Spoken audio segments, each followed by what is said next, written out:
Buenos días, mi nombre es Luis Fernando Codina y voy a presentar la práctica número 7, que es el puente H. Para comenzar, vamos a hablar de lo que es el puente H.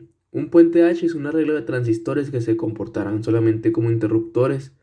Para esto se sabe que el punto de operación de los transistores debe estar ya sea en la zona de corte o en la zona de saturación. Se le llama puente H ya que la forma de colocar estos cuatro transistores es la de una H.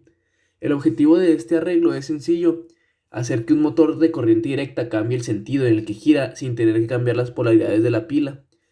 Esto se logra haciendo que dos de los transistores estén funcionando como switch cerrado y los otros dos como switch abierto. Para un sentido de giro, supongamos que gira a la derecha, y para hacer que el motor gire hacia la izquierda, los transistores que estaban funcionando como switch cerrado se tienen que abrir y los que estaban abiertos ahora tendrán que estar cerrados.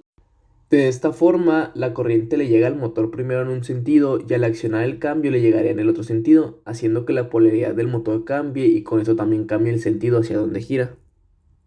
Tenemos que elegir una aplicación. En esta ocasión yo elegí la de un sofá eléctrico. Para esto tuve que investigar el motor que estos usaban y encontré en una página que se dedica a la venta de este tipo de motores que el motor que vamos a utilizar tiene las siguientes características. Es de alto torque, tiene 12 volts y tiene 30 watts de potencia. Con los siguientes, con los siguientes datos vamos a pasar a hacer los cálculos. Los cálculos vamos a usar la siguiente fórmula.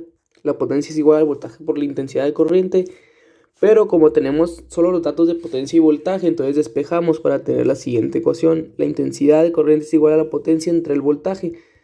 Entonces, 30 sobre 12 volts nos va a dar los 0.5 amperes de la corriente.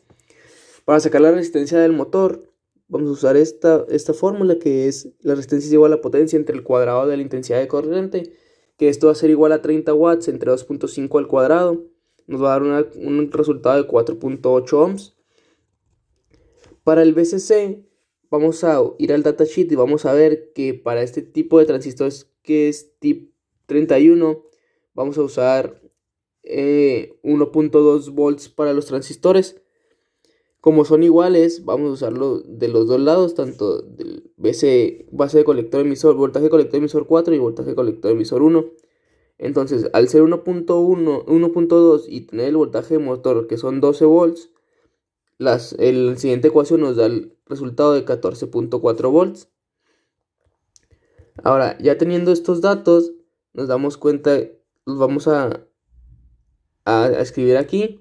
Entonces tenemos el voltaje colector emisor igual de VCC, 14.4 volts, la beta 28, y B va a ser igual a 2.5 entre 28, que es 0.089 amperes. El voltaje base emisor es 0.7, que es por todo esto beta, y el voltaje base emisor es por el datasheet, por las especificaciones del motor, y el voltaje colector emisor es igual a 1 volt. Ahora, por leyes de Kirchhoff vamos a sacar la siguiente ecuación. 14.4 volts negativos más RB por IB más el voltaje base emisor más los 12 volts de motor más el voltaje de colector emisor. De aquí vamos a despejar lo que es el valor de IB, que ya lo habíamos sacado aquí arriba, aquí, y vamos a tener que menos 14.4 volts más RB, que multiplica por 0.089 amperes, más 0.7 más 12 más 1 volt va a ser igual a despejar RB por 0.089 amperes menos 0.3 volts, que va a ser igual a 0. Ahora sí, despejamos de aquí la ecuación para sacar el resultado de la resistencia B, que va a ser 0.3 volts entre 0.089 amperes, y va a ser igual a 3.33 ohms. Esa va a ser una resistencia. Ahora, vamos a ver la otra resistencia. Igual con leyes de Kirchhoff, tenemos aquí que el menos voltaje colector emisor, voltaje VCC, más IB por RB, más voltaje base emisor, va a ser igual a 14.4 más 0.089 amperes por RB más 0.7. Despejamos RB y va a ser igual a 13.3 volts sobre 0.089 amperes, que nos va a dar un resultado de 149.43 ohms.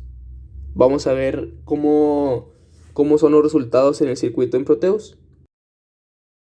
Aquí tenemos lo que es el circuito en Proteus. Vamos a ver cómo está conectado. Entonces vamos a utilizar una batería. Aquí están los 14.4 volts que habíamos calculado. Vamos a usar dos tipos de switch, uno de un paso y otro de dos pasos. Más adelante veremos cómo los vamos a usar. Vamos a tener aquí lo que es la resistencia B1, que fue la que calculamos de 3.337, y la resistencia B2, que es la 149.43. Igual de este lado están las resistencias de 3.37 y 149.43. El motor, como no podemos hacerlo por corriente, vamos a utilizar la resistencia, que es de 4.8 ohms, y los 12 volts que ya habíamos, que venían en las características principales del motor. Vamos a utilizar los transistores TIP 31, ya los habíamos mencionado. Y vamos a ver cómo es que funciona el motor. Entonces, primero vamos a desenergizar este switch. Entonces, aquí, como está abierto el circuito, pues tenemos ceros en todos lados.